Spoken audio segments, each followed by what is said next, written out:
Assalamualaikum warahmatullahi wabarakatuh. Salam dan bahagia. Perkenalkan, nama saya Danis Taufik Nur Hidayat, NIM 2019008291.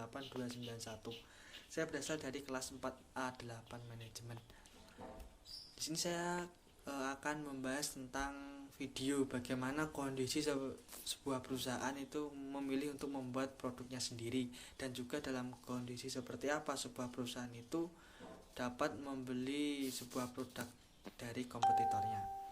Yang pertama itu kondisi seperti apa tadi perusahaan memilih untuk membuat produknya sendiri, yaitu ketika sebuah perusahaan memiliki ketersediaan sumber bahan baku maupun sumber daya alamnya yang memadai atau melimpah untuk mencukupi kebutuhan terhadap barang yang akan diproduksi. Selain itu juga terjadi saat perusahaan mengalami peningkatan jumlah permintaan di pasaran akan produk tersebut, sehingga perusahaan bisa membuat produknya sendiri. Sumber daya manusia yang bisa memproduksi suatu barang atau produk itu dengan kualitas yang bagus dan tidak memilih untuk membeli produk lain ketika SDM memiliki pengetahuan, kompetensi untuk mengelola secara maksimal dan tidak perlu bantuan dari pihak-pihak lainnya. Nah, sehingga selanjutnya itu tujuan perusahaan untuk meningkatkan laba dapat tercapai dengan mengalahkan pesaing dan menguasai pasar agar mendorong pengembangan sebuah produk, agar menjaga kesetiaan konsumen terhadap produknya tidak bosan dan menjadikan produk unggul dengan memproduksinya secara sendiri. Intinya di sini sumber daya manusia mampu bersaing terhadap pihak lain dan bisa melakukan proses pembuatan produk atau pemilihan produk dengan mengelola sebaik mungkin.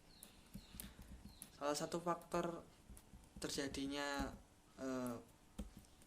perusahaan memilih membuat produknya itu secara sendiri yaitu perkembangan teknologi yang begitu pesat berdampak pada terciptanya sarana produksi yang baru. Sarana produksi tersebut dapat dimanfaatkan perusahaan untuk mengembangkan produk sehingga kualitas produksi menjadi lebih baik dan jumlah diproduksi dapat ditingkatkan. Kemudian yang kedua itu perubahan selera konsumen menjadi faktor perusahaan internasional membuat produknya secara sendiri dan menjadikan faktor pendukung pengembangan produk, sebab dengan adanya perubahan selera konsumen itu perusahaan akan berupaya keras mengembangkan produk agar tetap bisa memberikan kepuasan terhadap konsumen. Nah, selanjutnya dalam kondisi seperti apa sebuah perusahaan internasional itu memilih untuk membeli produk perusahaan dari yang lain atau kompetitornya nih. Nah, ini terjadi ketika kualitas produksinya masih kurang baik. Kedua, kegagalan produk terhadap masuk dalam pasar. Ketiga, kemampuan perusahaan lain untuk meniru produk yang sukses. Kemudian selanjutnya yaitu keterbatasan modal perusahaan internasional, kurangnya tenaga kerja atau sumber daya manusia dalam proses produksi kurang memadai, sarana dan prasarana atau mesin produksi kurang memadai sehingga menghambat dalam proses produksi. Sistem teknologi yang digunakan kurang begitu optimal sehingga mempengaruhi terhadap perkembangan proses produksinya.